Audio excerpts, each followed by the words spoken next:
a little DNA, like all these archaeologists that do all these tests and everything, they can't find nothing on him. Why is that? I don't know why you. Is it because he rose? He did not rise now. Not what they said. What happened to his body now? I don't know. Well, and now we can say okay, maybe the body was stolen by the people that want to keep that belief. Now, who are the people that want to keep the belief? Is it the same is it what's the name of those Roman people? Okay, let me just, is it the same Roman people that killed him, that hated him? They heard about his prophecy of him rising again, and they placed soldiers in his tomb to make sure that the prophecy did not come to pass. Is it the same Romans that will not hide the body? Or is it that his disciples that ran away, they became so strong all of a sudden and overpowered the Romans and stole the body?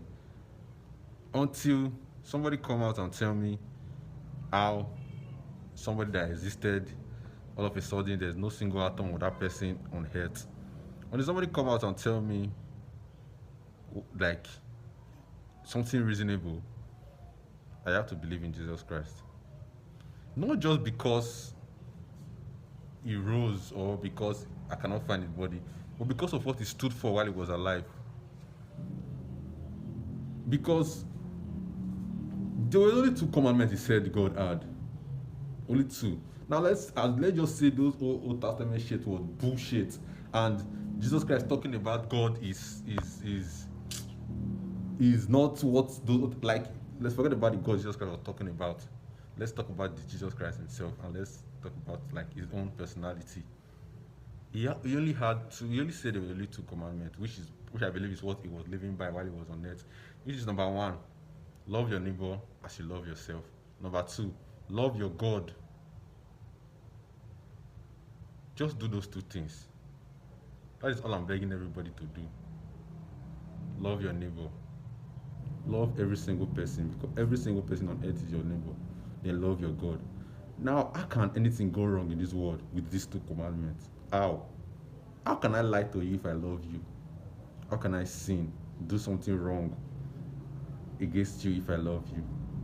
And if I love my God, and my God says I should not do this,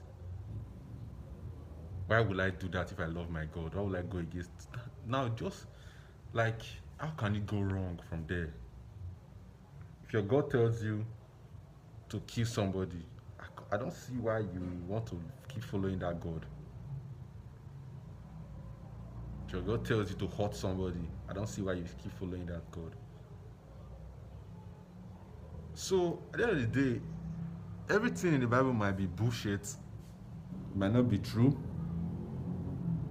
but one thing that makes sense and forever will make sense, unless they are proven otherwise, is the person of Jesus Christ and what he preached, what he stood for. And that is what I just came to tell you guys. He said he's the way, the truth, and the light. That's right, he is. Or rather, his teachings are. What he teach is the way, the truth, and the light. What he stands for is the way, the truth, and the light. We shall love your neighbor as yourself. Love your God with all your heart and all your might. Those two rules are the way, the truth, and the light. You can't do more than that. Like that alone, this world don't prosper. This earth will become the real heaven on earth with just those two. If we live by just those two. Why are we not seeing this thing? Why is this thing so complicated? Why is everybody just over here and there? Yeah, probably because everybody has their own agenda. God bless.